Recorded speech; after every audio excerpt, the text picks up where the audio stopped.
क्या बताते हैं परमात्मा?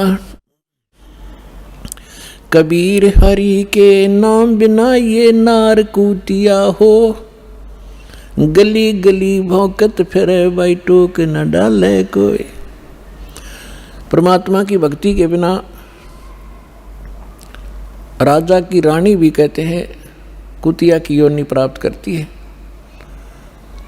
फिर बताते हैं कबीर बीबी पड़दे रहे थी, डोडी लगे थी बार, गात उगाड़े फिरती हैं वो बन कुतिया बाजार।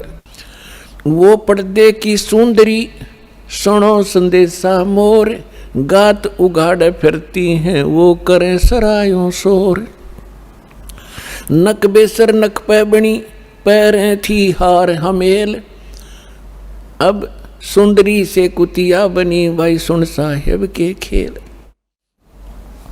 बीबी पड़दे रहे थी, इन राजाओं की रानियां, बड़े बड़े घरों की बहू बेटियां, इन मायाधारियों को हम बड़े मानते रहे। बड़े बड़े घरों की बहू बेटियां पर्दों में रहा करती थी, राजा की रानियों पर्दों में रहा करती थी, आगे उनके चौकियां लगा करती थी, कोई भी गैर व्यक्ति वहाँ फटक ना जा, और उसमें वो अपनी इज्जत माना करते थे।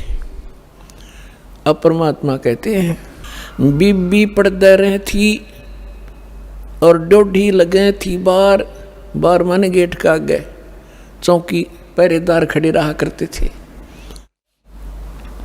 और गात उगाड़े फिरती हैं वो बनकुतिया बाजार। वो पर्दे की सुंदरी और सुनो संदेशा मोर, अब गात उगाड़े फिरती हैं वो करें सरायों शोर। नक बेसर नक पे बनी वो पैरें थी हार हमेल, और सुंदरी से कुतिया बनी, कैसा स्वरूप बिगड़ गया, और सुन साहेब के खेल। अपने आत्मा ये बातें कोई कहने और सुनने तक सीमित नहीं रखनी है, इनको अपने हृदय में जचाना है और इस पे बहुत विवेचन करना है। परमात्मा ने ये शब्द क्यों कहे?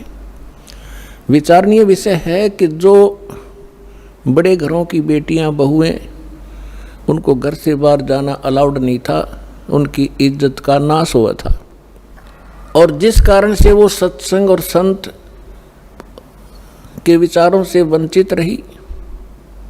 जब वो रानी थी, सुंदर गहने पहना करती थी, आभूषण पहना करती थी, काजू किशमिश और बादाम युक्त हलवे और खीर खाया करती थी, क्योंकि उनके पूर्व जन्म की कमाई शुभ संस्कार उनके साथ थे।